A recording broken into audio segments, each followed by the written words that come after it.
Hello, everyone, and welcome to my talk about harnessing the power of open source in building an internet developer platform at the New York Times. My name is Ahmed Bibars. I'm a principal engineer at the New York Times, and I'm really focused on how we build reliable platforms at the organization to ensure developer efficiency. So, let me start with the definition of platform engineering. It's is that discipline of shaping and providing a consistent experience that really streamlines the development and deployment and monitor for services and applications. And this provides engineering teams with a self service creation tool or approach that allows them to have all of the things that they need to create their application. But the most important here, it's build an extensible tooling ecosystem into the platform. So these are like the three highlights that I want to start with. So let's focus on these and see how we are focusing on delivering a platform for our engineering teams.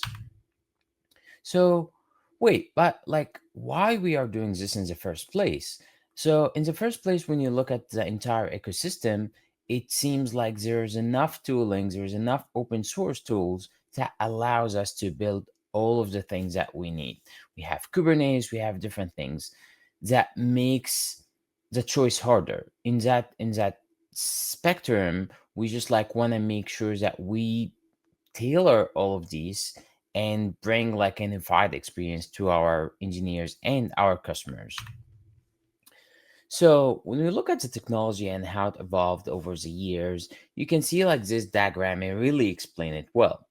Because in 2000, we started with just having an IDEs. Like all you have to do is code and then deploy, and your application, everything is monolithic that like stay in one block or like one container out of the box. Like I'm not talking about like Kubernetes container or Docker containers. I'm talking about like it's just like one box for everything. But then like next 5 years after, we have like more than an ID. We have multiple deployment tooling approaches. We have Batch, we have Jenkins. Then like you start to look into like how you really code and ship your applications, and then like we used to have just on-premise software or on-premise like servers. Now we have cloud as well, so how to evolve with that. And then like also the architecture started to evolve as well, between monolithic, between other things that we have to look through. Next 5 years after, in 2010, we're like looking at many things. Like we have Heroku, we have like observability toolings, we like how we do like just like quick deployment applications, all of that kind of stuff keep evolving into the ecosystem. And when we look at like when we come to like 2020, in the past 5 years, there are many things. You have a full life cycle of how your application works. You also have Docker, you have Kubernetes, you have too many things and evolving across the ecosystem. So that makes the choices hard. And let's take a look at like how the open source really like encapsulates this. So here's like a quick snapshot from like the CNCF technology, like all of the technologies and projects that have been incubated, graduated, or like it's still even in the sandbox. And like you can see the variety of tooling and project has been open source. It's really overwhelming. Well, it's great to see all of that open source tooling in the market and into the ecosystem, but like what do I choose? Like which one is the right tool? Like how I integrate this tool with another. Like you have Kubernetes, but also there's Crossplane, also there's gRPC, there's Istio, Flux, Argo, Helm, Kubevilla, Cloud Events. There are many tools around, and that makes the choices hard. So if I'm an engineer and I'm trying to like build few microservices, I'm like gonna this time I might choose buildbacks with cloud events. Next time I'll choose something else. So the technology started to be overwhelming. While the open source is great, it just like makes it harder and harder to really focus on like what is the right tool, how I integrate this tool with my other tools. So that's why like when you think about a platform, it's about the experience. So while like we have a lot of tooling, how do we make the experience better? So think about if we took all of that open source tooling and everyone starts to do what they want. So you're gonna find like multiple teams doing multiple things, and like team picked up Jenkins with Azure and GitLab and few other things to work through whatever they want. And another team like, no, we're gonna use like GKE with like other stuff. And then another team, we will use Terraform with EKS. And that what brings inconsistency into the organizations, that what bring chaos. So when you focus on like why are we building a platform and leveraging tools like open source, we are not trying to keep our options limited. However, what are we trying to do is just to make sure that there is a unified experience, that we have enough sufficient tooling that will able to power the experience behind the scene to make sure that we deliver the best in the best like services and best architectures that we can give to our teams. So that brings us to our platform team. So a platform team is really focused on like a centralized operation. And what I mean by that, we want to develop the self-service creation approach for our engineers to make sure that they can run, deploy their application, deliver value as fast as they can without having to get burned by all of the overhead operations of the toolings that we have seen, because it can be overwhelming if you keep focused on like how I upgrade it, how I change it, how I do all of that work to just ensure that I deliver like my application is in a good space. And that's exactly the reason for why you build a platform and you build a platform team. So you would like pick the right tooling that fits with each other. You make sure that they are all working together in parallel to deliver a unified experience. And that means a centralized operation. So it cuts a lot of overhead. It makes the focus more into like a certain tooling that you can integrate with each other and do abstractions on top of it. So this is why platform engineering important. Let's go and see like how did we build an IDP. So when we look at this journey, it really like between all of the things that engineer does, there are like a very small set of unique elements that every team will do. Like the idea might be different, the plan might be different, the design is different for each service. That's understandable. But like the rest of the stuff are like really look like each other, like how they created, how they coded, where they store the code. I don't mean like the code itself is the same, but I mean like all of the tooling around this, the build systems, the deploys, the test, the monitor, all of these are the same. So how we make this like combined into a platform. So we have to go one step back and look at like what we're really trying to achieve with a platform. We're trying to achieve a standardization, making sure like we have a consistent experience that we can deliver to our users. Like all of the tools using same format, same like uh, uh, tooling, and all of the stuff that like makes it really standardized across the organizations. All those templates are standardized. Well, talking about efficiency, like I mean efficiency in different things, efficiency in scaling, efficiency in resource usage, other stuff. Integration. How's the integration between tooling look like, and how we make that like as a great experience for our users. Scalability, and scaling a platform is really one of the hardest things that you have to focus on, because it's not just scaling a runtime or scaling UCI, scaling the whole platform. So I mean by scaling different to different workflow, to different integrations, to different ecosystems that like you can deploy to. All of that is important. Visibility is another thing, and visibility doesn't just mean like just observability, just to show the user where they need to improve their application, to show the user the cost element out of it. So all of that is important in a platform.